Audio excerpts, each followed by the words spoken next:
Solomon Jones Itunda, mkuu wa wilaya ya Mbeya, kwa niaba ya wananchi wa halmashauri ya wilaya ya Mbeya, naomba nikukabidhi risala hii ya utii.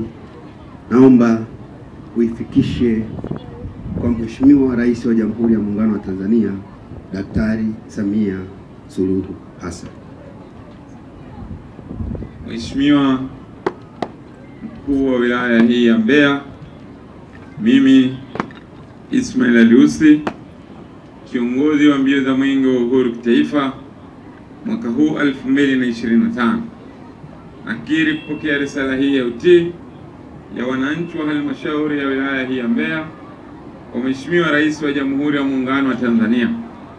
Mheshimiwa mkuu wa wilaya, risala hii ya utii ya wananchi wa halmashauri ya wilaya ya Mbeya nitamkabidhi Rais wa Jamhuri ya Muungano wa Tanzania siku ya tarehe 14 ya mwezi huu wa 10 ndani ya jiji la Mbeya kama ambavyo nimeipokea leo hii.